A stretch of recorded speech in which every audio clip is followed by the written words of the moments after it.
My mom said the vacation was without me. She didn't hesitate, didn't soften the words, didn't even look uncomfortable saying it.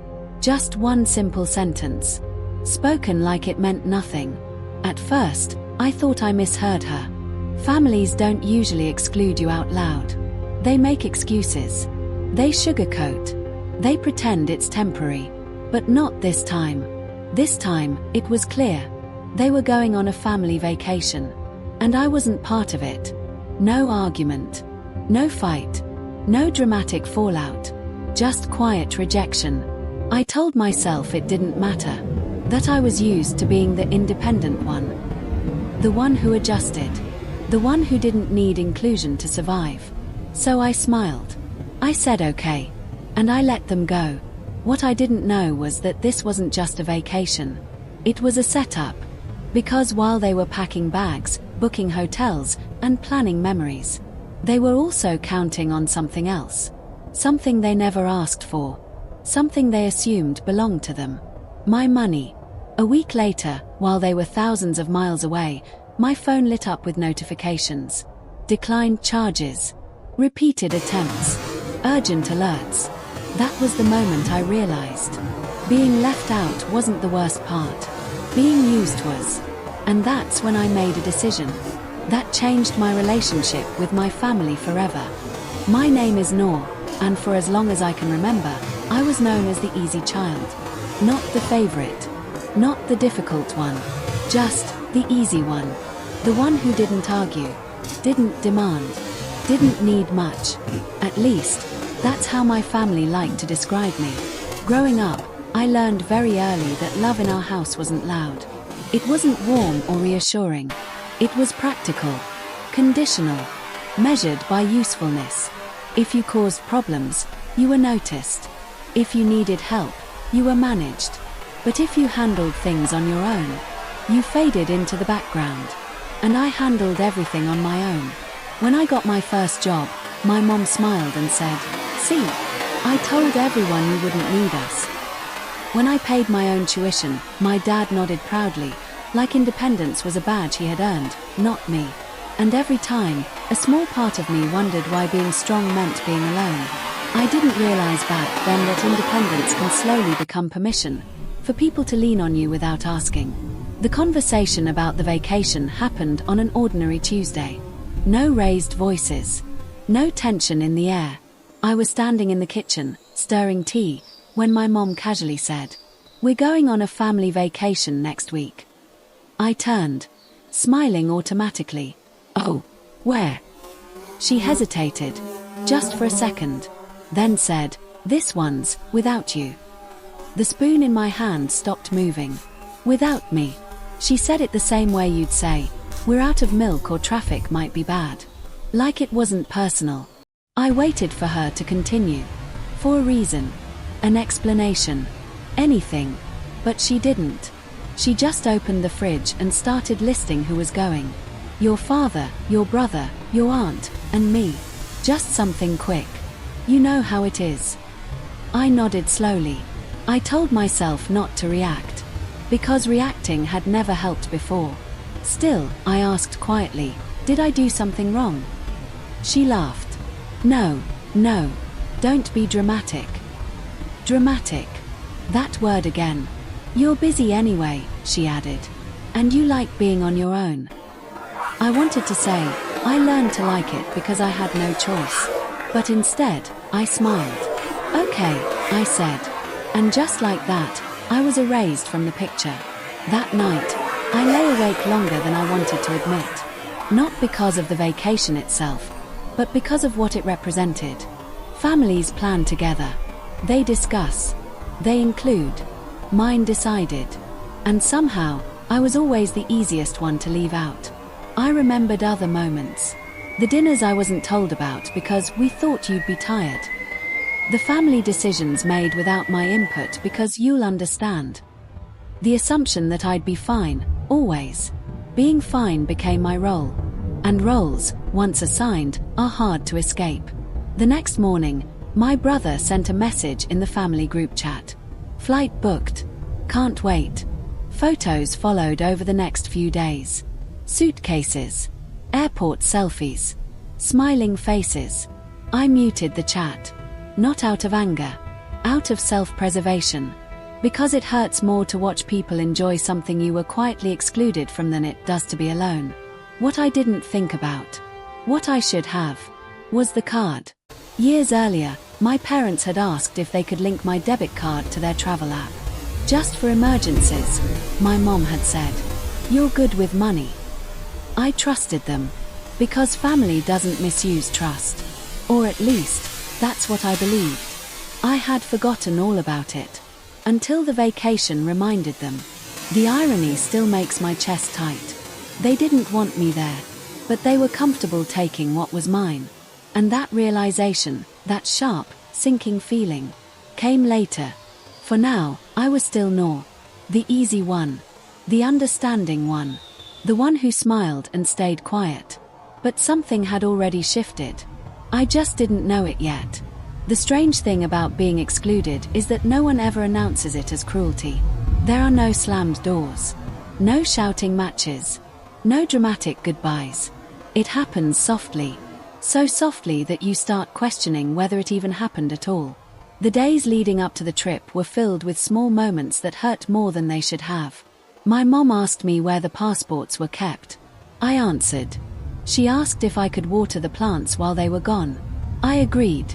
She reminded me to keep an eye on the house. Like I wasn't part of the family leaving, just the one left behind to keep things running. Every sentence carried the same unspoken message. You're not coming, but you're still useful. I told myself not to read too much into it. I'd spent years learning how to downplay my own feelings. If something hurt, I explained it away. If something felt unfair, I reminded myself that life wasn't equal. If I felt invisible, I told myself it was better than being a problem. So when my mom said, "We'll bring you something," I smiled and said, "You don't have to." And she didn't. The night before they left, the house was louder than usual. Suitcases zipped. Shoes moved across the floor. Voices overlapped in excitement. I sat on my bed, scrolling on my phone, pretending I wasn't listening. At one point, my dad knocked lightly on my door. "We're leaving early," he said. "Lock up after."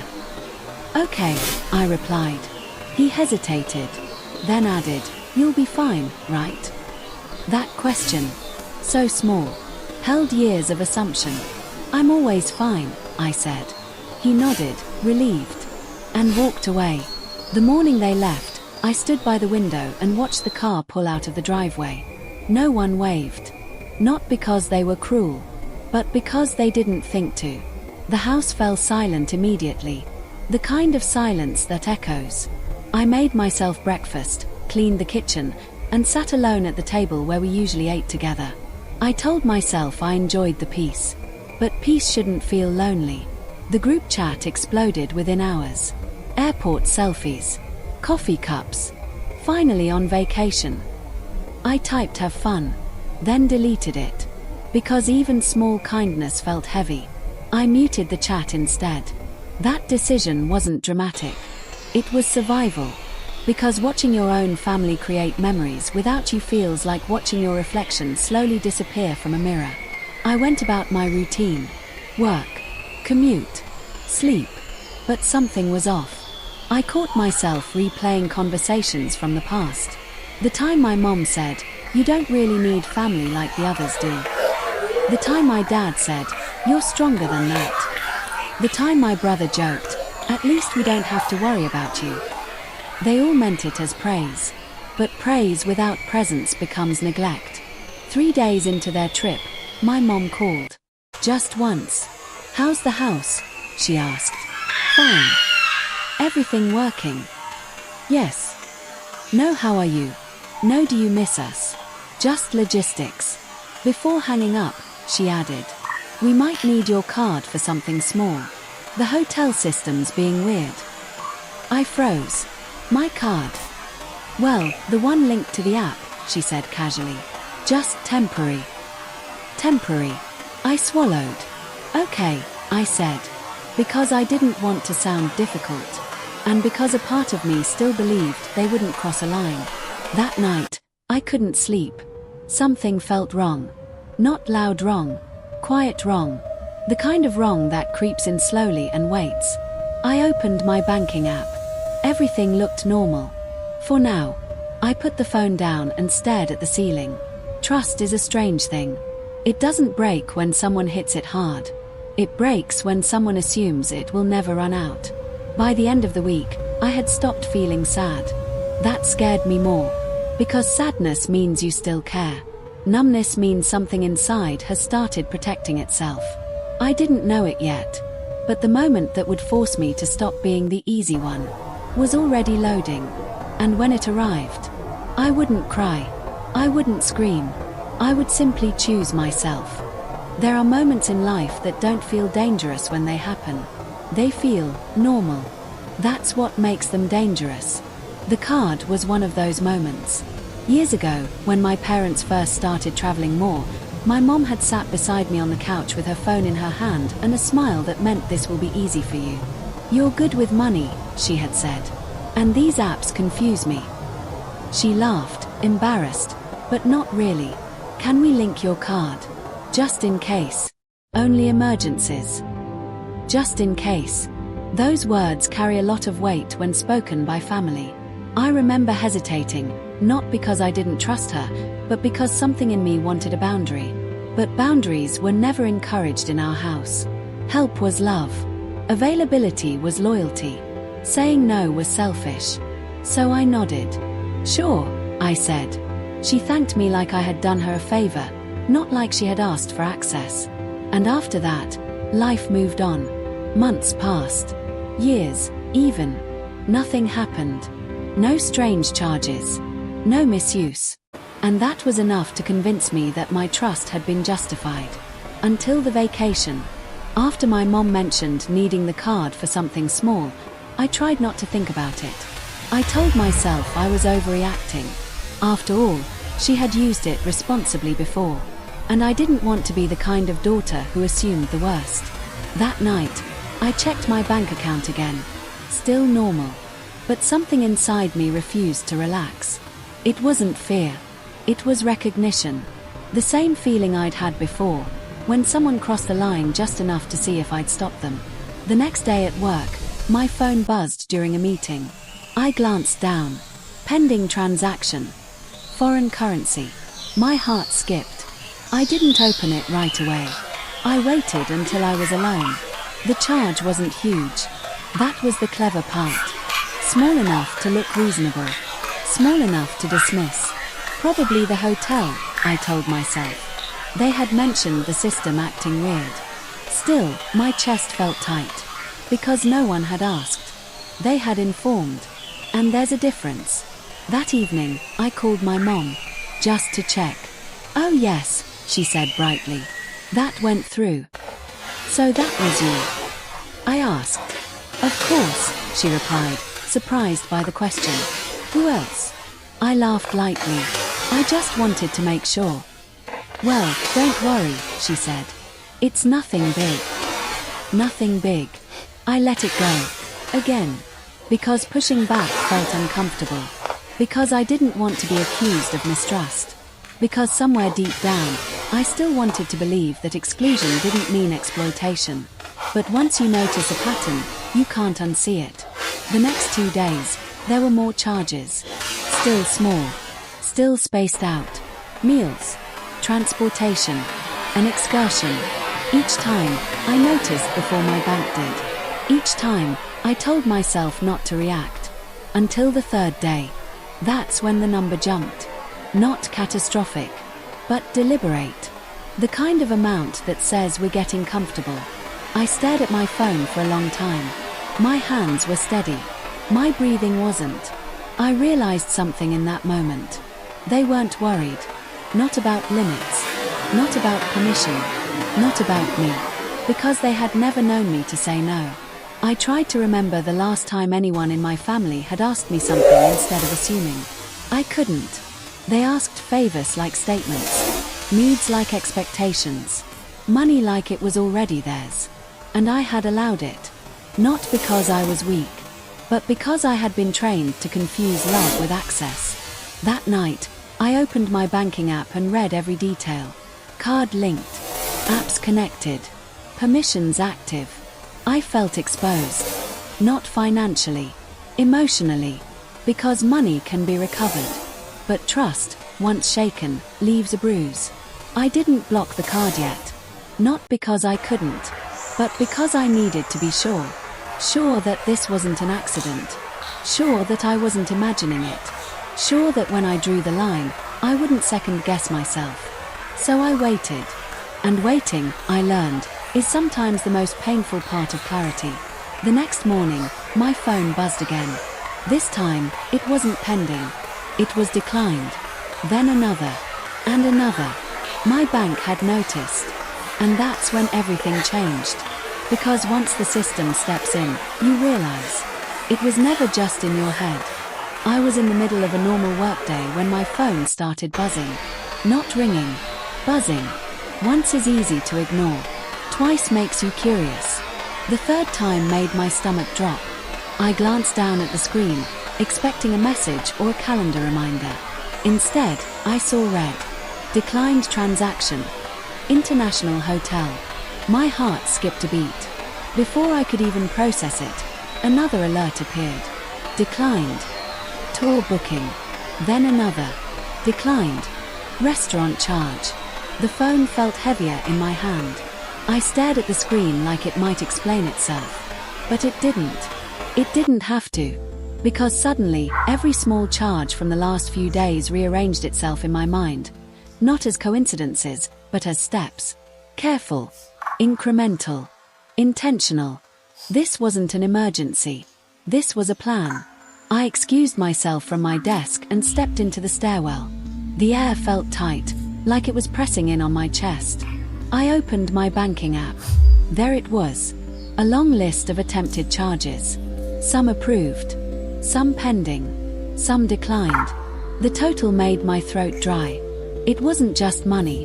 It was assumption. They had assumed I wouldn't notice. That I wouldn't question. That I would cover it. Because I always had. My phone rang. Mom. I didn't answer. Not immediately. For the first time in my life, I let it ring.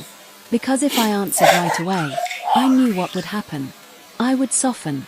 I would explain. I would be talked into calming down. And I wasn't ready to be calm. I needed to be clear. The phone rang again. This time, I answered. Oh good, she said quickly. The card stopped working. No concern. No apology. Just inconvenience. Yes, I said. I saw the charges.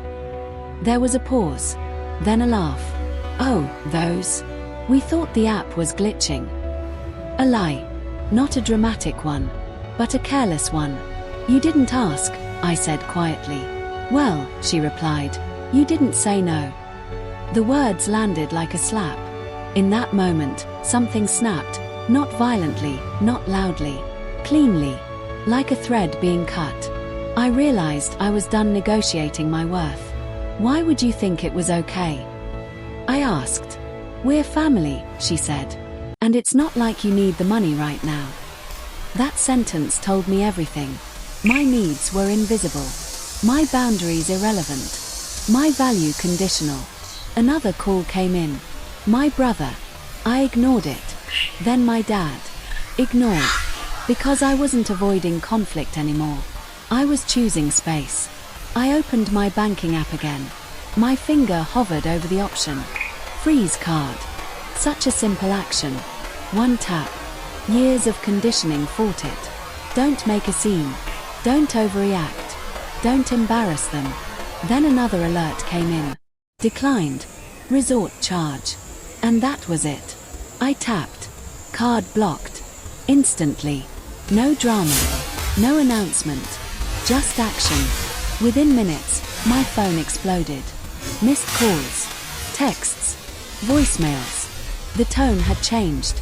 Urgency replaced entitlement. What happened? The card isn't working. Call us now. I didn't respond. I sat on the stairwell floor and breathed. Because for the first time, the power wasn't being taken. It was being returned. An hour later, I listened to the voicemails. My mom sounded stressed. My dad sounded angry. My brother sounded annoyed. Not one sounded apologetic.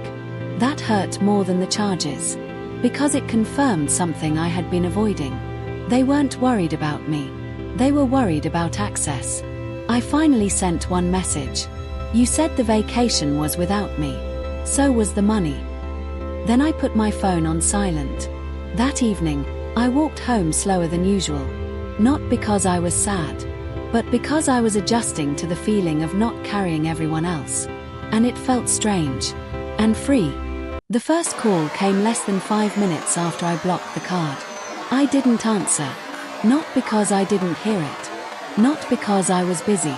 But because I knew exactly what that call was meant to do. It wasn't about understanding. It wasn't about apology. It was about restoring control. My phone vibrated again. And again. Mom. Dad. My brother. A rhythm I knew too well. Urgency layered with entitlement. I stared at the screen, my heart beating fast but steady. This was new for me. Normally, I would have panicked by now, rushed to explain, softened my tone before anyone else could raise theirs. But something had changed the moment I pressed block. I had crossed a line they never expected me to cross. And they didn't know how to respond without access. I let the calls pile up. 10 missed calls turned into 15. Then the messages started. Mom, call me. Now. Dad, this is not okay. Brother, you're really doing this? Each message assumed the same thing. That I owed them an explanation. That I would come back to my place. That I would feel guilty enough to undo it. I didn't reply. Not yet. Because I needed to hear my own thoughts before theirs.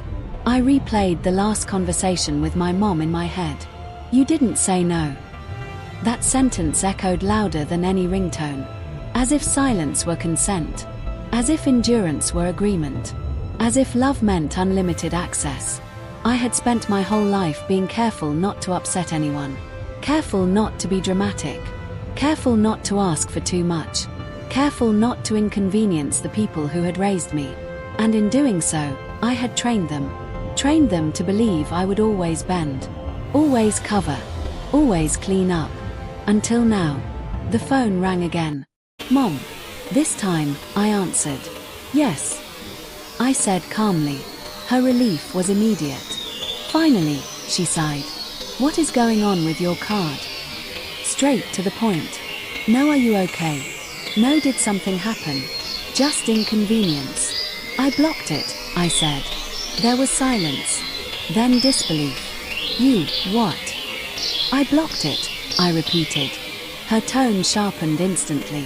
Why would you do that? I almost laughed. Because she truly didn't understand the question. You were charging things without asking, I said. A lot of things. She scoffed. Oh please. We're on vacation. Everything costs money. That's not the issue, I replied. The issue is that you didn't ask. She sighed loudly, like I was being unreasonable. Don't make this into something it's not. That sentence had ended so many conversations in my life. But this time, it didn't work. It already is something, I said quietly. Her voice softened. A tactic shift. Sweetheart, we didn't mean any harm. You know that. I waited. We're family, she continued. And families don't keep score. Score. Like my bank account was a game. I wasn't keeping score, I said. I was watching my money disappear. Well, you're doing better than us, she said quickly. You can afford it. There it was. The justification. Not we should have asked. Not we crossed a line. Just you can handle it. My dad's voice suddenly joined the call. Why are you embarrassing us like this? He asked sharply. Embarrassing. That word again. Not hurting. Not confused. Embarrassed. You blocked the card in the middle of a trip, he continued. Do you know how that looks? I closed my eyes. So it looked fine when you excluded me, I said. But this looks bad. Silence. Then my brother jumped in. You're overreacting, he said. Mom wouldn't steal from you. Steal? Interesting word. No one said steal, I replied. But using without permission isn't okay either. He laughed bitterly. You always do this. Act like a victim. That one hurt. Because it wasn't new. Whenever I finally spoke up, it was reframed as drama. Emotion was weakness. Boundaries were aggression. I took a deep breath. I'm not a victim, I said. I'm just not funding a vacation I wasn't invited to. That changed everything. My mom gasped. That's unfair. No, I said. It's accurate. She raised her voice. We raised you. And I'm grateful, I replied. But that doesn't mean you get unlimited access to my finances. The line went quiet. I could feel the shift. They weren't used to this version of me. The one who didn't apologize mid-sentence. The one who didn't explain herself into exhaustion. You've changed, my dad finally said. I almost smiled. Yes, I said. I have. And for once, I didn't mean it defensively. The call ended without resolution. No apologies. No understanding. Just frustration on their end. But when I put my phone down, my hands weren't shaking. My chest didn't feel tight. I felt steady, like I had finally said something that had been waiting years to be spoken. That night, messages kept coming. Guilt-heavy, accusatory, confused. I didn't answer. Because I had learned something important that day. People who benefit from your silence will always call your boundaries betrayal. And I was done negotiating my right to say no. The house felt different even before they returned. Not quieter, heavier, like the walls were holding their breath. I cleaned, not because they asked me to, but because I needed something familiar to hold on to. Routine has a way of grounding you when emotions try to take over. They came back late in the evening. I heard the car before I saw anyone. Doors opening, luggage dragging across concrete. Voices low and tense. No laughter. That alone told me everything. When the front door opened, I stayed where I was, sitting on the couch, book closed in my lap. No rehearsed speech. No defense ready. Just presence.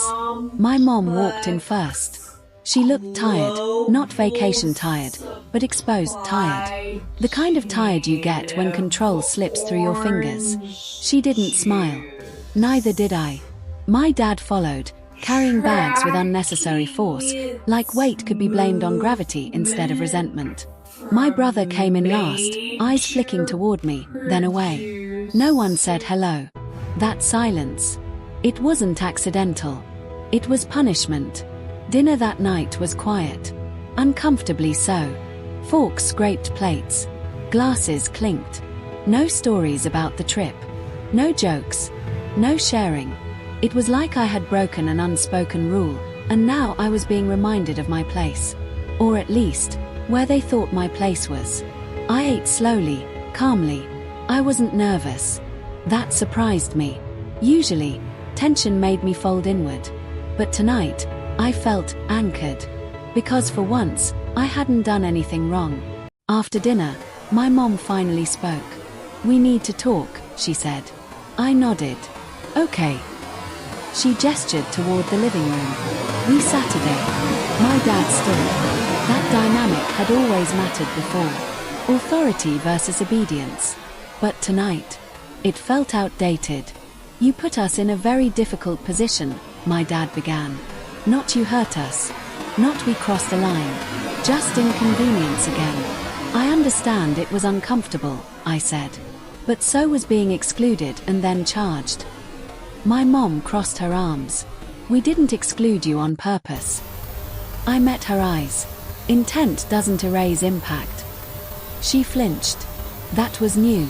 You've always been sensitive, my brother muttered. I turned toward him slowly. And you've always benefited from that, I replied. He went quiet. My dad sighed. This family doesn't work when everyone keeps score. I took a breath. I didn't keep score, I said. I set a boundary. They exchanged looks. That word again. Boundary. Like it was a foreign concept. You embarrassed us, my mom said softly. I nodded. I know. She blinked. You're okay with that? I'm not okay with being used, I replied. If embarrassment comes from accountability, I can live with that. The room went still. Because I wasn't defensive. I wasn't angry. I was certain. That certainty unsettled them more than shouting ever could. They were used to reactions, not resolve. The next few days were tense. Cold shoulders. Short answers. Passive comments. You've changed. You used to be easier. We don't recognize you. They meant it as criticism. I took it as confirmation. Something else changed too. They stopped asking. No favors. No assumptions. When my mom needed help booking something, she asked first. When my dad needed advice, he waited. It wasn't warmth, but it was respect. And respect, I learned, often arrives disguised as distance. One evening, my mom knocked on my door. Softly. That alone made my chest tighten. I didn't sleep much on the trip, she said. I kept thinking about what you said. I listened. I didn't realize how much we leaned on you, she admitted. Because you never complained. I nodded. That's the problem, I said gently. She sighed. I don't know how to fix this. I met her eyes. I'm not asking you to fix the past, I said. Just don't repeat it. She nodded slowly. It wasn't an apology, but it was acknowledgement. And sometimes, that's where healing starts. That night, I lay in bed thinking about everything. How easily love can turn transactional. How quietly roles can trap you. How powerful one clear boundary can be. I didn't feel victorious. I felt grown. Because adulthood isn't about independence. It's about choosing yourself, even when it costs you comfort. I knew the hardest part was over. The silence. The confrontation. The return. Now came something deeper. Redefining who I was in this family. Not as the easy one. Not as the backup. But as myself. Power doesn't always shift with noise. Sometimes, it moves quietly. So quietly that the people who lose it don't even realize it's gone. For years, power in my family had never looked like authority. It looked like expectation. Expectation that I would be available. Expectation that I would understand. Expectation that I would absorb discomfort so others wouldn't have to. And the moment I stopped meeting those expectations, the balance changed. Not because I demanded it, but because I stepped out of the role. The weeks after they returned were strange. Not dramatic. Not openly hostile. Just careful. My parents began choosing their words around me. My brother stopped making jokes at my expense. It wasn't kindness. It was awareness. They had learned something about me they hadn't known before. I could say no. And once someone learns that, the dynamic is never the same. I noticed the change in small moments. My mom asked before borrowing my car. My dad paused before giving advice. Even their silences were different. Less dismissive, more thoughtful. They were adjusting. And so was I. The biggest shift, though, was internal. For the first time, I wasn't constantly scanning for emotional danger. I wasn't preemptively softening my tone. I wasn't explaining myself before anyone asked. I had stopped trying to manage other people's comfort. And that freed up space I didn't realize I'd been missing. One evening, my brother tried to joke about the situation. So, he said, leaning against the counter, guess we won't be getting free vacations anymore. I looked at him calmly. You were never getting free vacations, I replied. You were just charging them to someone else. He blinked, then nodded. Fair enough. That acknowledgement mattered. What surprised me most was how quickly guilt lost its grip. I had expected to feel bad longer, to second-guess myself, to apologize eventually. But instead, something steadier replaced guilt. Clarity. Clarity about my limits. Clarity about my value. Clarity about what love should not cost. My mom tried, once, to slip back into old habits. She mentioned a bill casually, then waited. I didn't move. Didn't offer. Didn't rescue. She cleared her throat and said, "I'll handle it." And that was that. The test failed. The boundary held. I realized something important during that moment. Boundaries don't need reinforcement once people accept them. They only need consistency. And consistency was something I could do. My relationship with my family didn't become warm overnight, but it became honest. And honesty, while less comfortable, is far less exhausting. I started noticing changes in myself outside the house too. At work, I spoke up sooner. With friends, I stopped overgiving. I stopped apologizing for existing in full sentences. The version of me that had been quiet for so long was learning how to take up space. And it felt natural. One night, my mom sat beside me on the couch. "I didn't realize how much pressure we put on you," she said quietly. I didn't rush to reassure her. "I know," I replied. She nodded. That was it. No defensiveness. No justification. Just acceptance. I understood then that power isn't about control. It's about choice. And I had finally chosen myself. Not out of anger. Not out of revenge. But out of respect. I used to think strength meant endurance. That love meant sacrifice. That family meant obligation. Now I knew better. Strength means discernment. Love means mutual care. Family means respect, or distance. The power shift wasn't loud. There were no declarations. No ultimatums. Just a quiet understanding that the old rules no longer applied. And that was enough. Distance doesn't always look like walking away. Sometimes, it looks like staying, but no longer shrinking. For a long time, I believed that love meant proximity. That being a good daughter meant always being available. That pulling back, even slightly, was a form of betrayal. But after everything that happened, I realized something uncomfortable. I wasn't afraid of distance. I was afraid of guilt. Guilt had kept me close long after closeness stopped being healthy. The weeks after the power shift felt quieter than I expected. Not peaceful at first. Just still. No sudden arguments. No emotional confrontations. Just space. And space has a way of revealing things you were too busy to notice before. Like how much emotional energy I had been spending just to stay easy. I started coming home later. Not to avoid them, but because I no longer rushed. I took walks after work. Sat in cafes alone. Let silence exist without explaining it. No one questioned me. And that was telling. At first, the guilt crept in quietly. Should I check on them more? Am I being cold? What if they think I don't care anymore? That voice sounded like concern. But it wasn't. It was conditioning. Years of being taught that my emotional availability was proof of love. I had to unlearn that. One evening, my mom asked, "You don't sit with us much anymore." There was no accusation in her voice. Just observation. I considered my response carefully. "I still care," I said. "I just don't feel the need to prove it constantly." She nodded slowly. No argument. That moment mattered. Because it showed me something important. I didn't need to justify my distance for it to be valid. Distance began to feel less like loss and more like alignment. I stopped sharing every detail of my life. Stopped seeking approval for choices I'd already made. And nothing fell apart. The world didn't end. The relationships that mattered adjusted. The ones that didn't, revealed themselves. My brother tried once to pull me back into old patterns. "You've become really distant," he said one night. "It's like you don't need us anymore." I met his eyes. "I need you," I said. "I just don't need to disappear for you." That ended the conversation. And I felt lighter for it.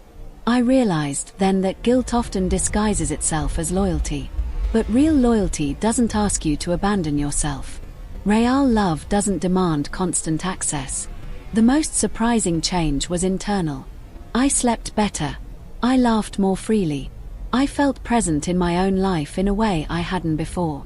Distance had given me clarity. And clarity gave me peace. I didn't stop loving my family. I just stopped carrying them. And there's a difference. One afternoon, while sitting alone with my thoughts, I asked myself something I had avoided for years. What do I want my life to feel like? Not look like. Not sound like. Feel like. The answer came easily. Calm. Balanced. Chosen. And that required space. I learned that distance isn't punishment. It's protection. Protection of energy. Protection of identity. Protection of peace. And peace, once found, is not something you give up easily. By choosing distance without guilt, I didn't lose my family. I found myself. And that was worth every uncomfortable moment it took to get here. Understanding doesn't always arrive with apologies. Sometimes, it arrives with silence. And sometimes, it arrives far too late to undo the damage, but just in time to stop it from continuing. I didn't notice the change immediately. There was no dramatic moment. No sudden confession. No emotional breakdown at the dinner table. Just small shifts. The kind you only see when you're no longer desperate for them. My mom stopped asking questions that weren't really questions. You know the kind. Why don't you do this anymore? Why are you so different now? Those questions weren't curiosity. They were resistance. But slowly, they disappeared. And in their place came something unfamiliar. Caution. One evening, she knocked on my door instead of opening it. That alone told me everything. "Can I come in?" she asked. I nodded. She sat across from me, hands folded, posture careful. Like someone visiting a space that no longer belonged to them. And that was new. "I've been thinking," she said slowly. I stayed quiet. I had learned that silence often invites honesty. "You've changed," she continued. But not in a bad way. Just firmer. I almost smiled. That word, firmer, was the nicest way she could say you're no longer bendable. She took a breath. "I didn't realize how much pressure we put on you." There it was. Not an apology, but awareness. And sometimes, awareness is the hardest step. I didn't rush to comfort her. Old Noor would have. Old Noor would have minimized her own experience to make the moment easier. But I wasn't her emotional cushion anymore. So I let the silence sit. "I thought you were strong enough to handle it," she added. That sentence used to sound like praise. Now, I heard it clearly. Strength had been used as permission to overstep. I replied calmly. "But being strong doesn't mean being unlimited." She nodded slowly. I could see it then. The realization that strength isn't an invitation. It's not a resource to be drained. It's not proof that someone doesn't need care.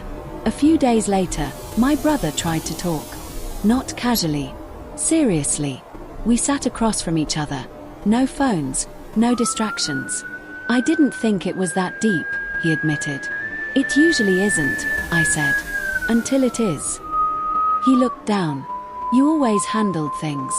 So I figured you didn't mind." And that was the problem. Handling things had been mistaken for agreement. "I minded," I said gently. "I just wasn't allowed to show it." That hit him harder than anger ever could. Understanding doesn't feel heroic when it arrives. It feels uncomfortable. Because it forces people to revisit memories they were comfortable rewriting. My family began to notice things they had ignored before. How often decisions were made without me. How expectations were placed on me without discussion. How my independence had been convenient, not respected. One night, my dad finally spoke. "I didn't think blocking the card would hurt you that much," he said. I looked at him. "It wasn't the card," I replied. "It was the assumption. The assumption that my boundaries were optional. That my resources were shared by default. That my presence was only required when useful." He sighed. "I see that now." Again, not an apology, but recognition. And recognition is where change starts, if it's real. They began asking before assuming, waiting before expecting, listening without interrupting. It felt strange, like learning a new language with people you thought already knew you. But here's the truth. Their understanding didn't undo the past. And I didn't need it to. Because I had already healed without it. That was the real shift. I wasn't waiting for their growth anymore. I was witnessing it. And there's a difference. One afternoon, my mom said something that surprised me. "I'm proud of you," she said, "for standing up for yourself. Not for being patient, not for being helpful, not for being strong, but for choosing yourself." I thanked her, and meant it. Still, I didn't rush back into old closeness. Understanding doesn't erase boundaries. It earns respect within them. I learned that reconciliation doesn't mean returning to who you were. It means moving forward as who you are now, and seeing who can meet you there. My family finally understood. But more importantly, I understood myself. I understood that self-respect doesn't need permission, that boundaries don't require consensus, and that love, when healthy, adapts. Their realization didn't save me. I had already saved myself. But it did something else. It proved that choosing yourself doesn't always burn bridges. Sometimes, it teaches people how to cross them properly. Blocking them wasn't the end. It was the beginning. Not of revenge, not of silence, but of a life I finally chose, intentionally, consciously, without apology. After everything settled, after the tension eased and the dust fell, I realized something unexpected. I wasn't angry anymore. Anger needs fuel. Attention, resistance, unfinished conversations. And I had finished. The space I created didn't feel empty. It felt open, like a room finally cleared of noise, where I could hear my own thoughts without interruption. I started making decisions based on alignment instead of obligation.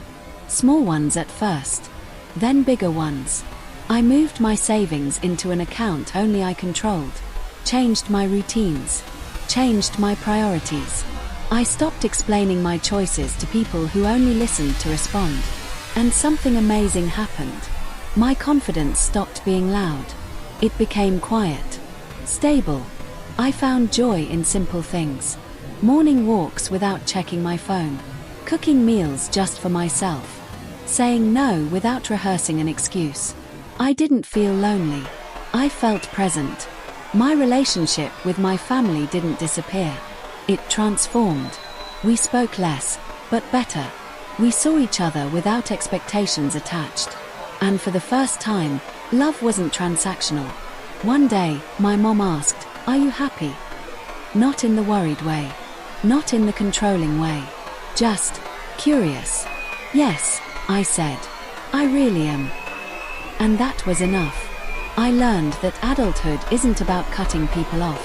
It's about choosing yourself without cutting yourself down.